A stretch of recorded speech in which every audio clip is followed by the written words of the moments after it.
Welcome to Bible by the Fire in DAYZ, where we study the Bible by a fire in DAYZ. It's a lovely thunderstorm out. This channel is out of control. We play survival games Monday through Friday, but Sunday we study the Bible together. Got my pals with me here. Hope you enjoy this Bible study. If you have any prayer requests, put them below. Make sure you share this with somebody. Our videos are always encouraging, whether we're out surviving, killing zombies, whatever we're doing, we're always positive and encouraging. But I love Sundays. I love these videos. I want to talk to you out of 1 Corinthians chapter 13 today. Talk about love. This is a form of love that I hope to aspire to. I hope to grow into with my wife, with my children, one day with my grandchildren, and certainly with God. I want to start with a story before we read our scripture. A story about a man named Jordan. True story. Jordan's in-laws, mom and dad, been married 60 years. Jordan's married, has kids of his own, and the family got together and discussed this mom and dad, because dad was taking care of mom, but they're quite elderly, and mom's not even remembering people anymore. She's forgetting her kids' names, her grandkids' names.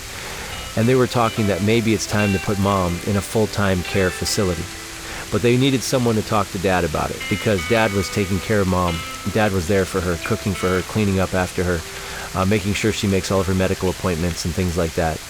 But it had gotten to the point where mom wasn't even remembering them anymore. So they asked Jordan, you and dad have good rapport. He respects you. He loves you. Will you please talk to him and tell him it's time to put mom in a full-time medical facility and get the help she needs. Dad's doing a great job, but it's time.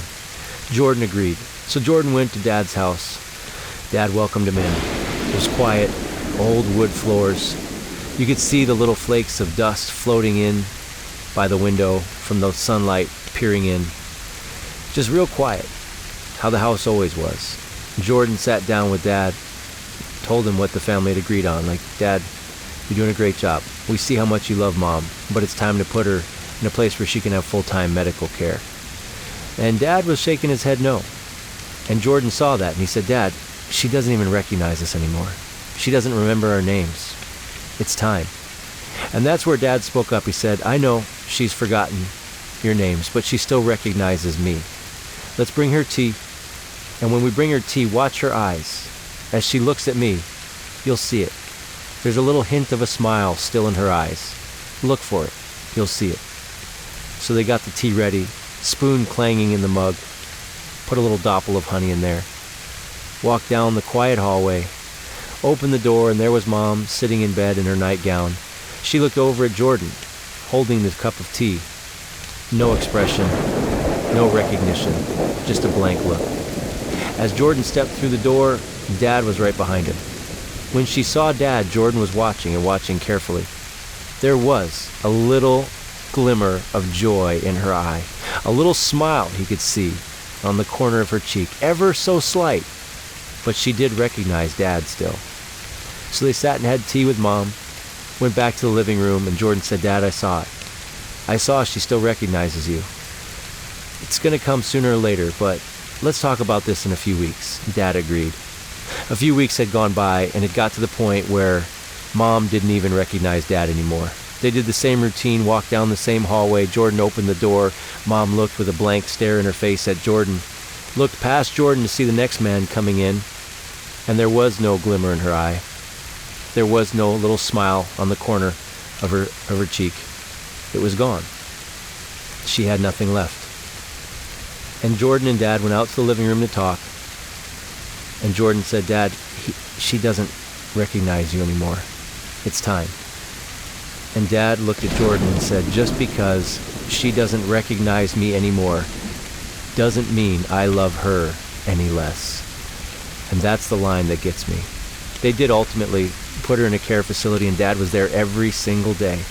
But that statement, just because she doesn't recognize me anymore, doesn't mean I love her any less. That's true love. That's true commitment, because love is commitment. Love is not an emotion. It's nice when the emotion is there, when the infatuation is there, when the attraction is there. That's nice. That's all good and well. And we all want those things in our romantic life, in our marriages. But that's not love. Those are feelings. Love is a commitment. It's the commitment Christ made on the cross as those nails were driven through his hands and his feet, as that crown of thorns was shoved on his head, as the wrath of God was poured out on him for us. There's probably not a lot of lovey-dovey emotions in that, but it was a commitment. and he saw it through to the end. 1 Corinthians chapter 13, verse 4, love is patient, love is kind. Love does not envy, it does not boast, it is not proud. It does not dishonor others, it is not self-seeking, it is not easily angered.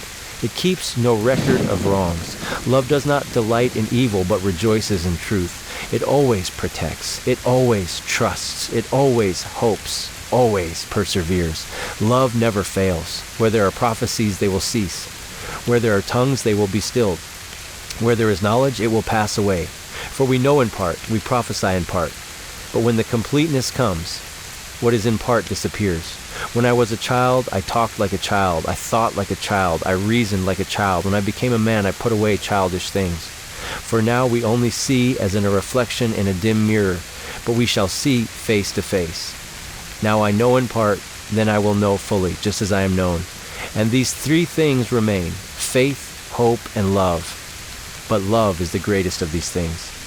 What a list. And in Dad's life, there would be no more romantic dates with Mom, with his wife. There would be no more laughter. There would be no more jokes. They honestly couldn't even share memories together anymore. Yet his commitment was still full. He still loved her. All the laughter, all the hope, all the faith, all the stuff is gone. She's a shell of a human being breaking down. And he loved her still. That's the kind of man that I want to be. Like Christ on the cross, all the pain, all the wrath, everything pouring down on him, and he did it for love. He did it for love, even if there wouldn't be love reciprocated, because many don't. Love is patient, kind, not proud, not self-seeking, not easily angered, not keeping a record of wrongs, doesn't delight in evil, always protects, trusts, hopes, perseveres. Wow. Wow, all these other things are going to pass away. And that line, just because she doesn't recognize me anymore, doesn't mean I love her any less. I get nothing else out of this relationship. It is over. Every aspect of this relationship is gone, but my commitment to her is still full, still complete. I don't love her any less. And that's how I want to operate in my marriage with my wife. I want to do the dishes. I want to help with the kids. I want to help clean the house. I want to make dinner sometimes just to take that off of your to-do list. I want to do all of these things not because I want something in return, but because I love you. And when the day comes and we grow old or are incapacitated, I want my love to be full. In my relationship with my kids, it's not for what I can get back out of them. It's just because I love them, because my commitment is strong. Love is that. Love is a choice. Love is a commitment. And it's a wonderful thing because when we understand that love is a commitment, it creates this soil for the emotions to grow.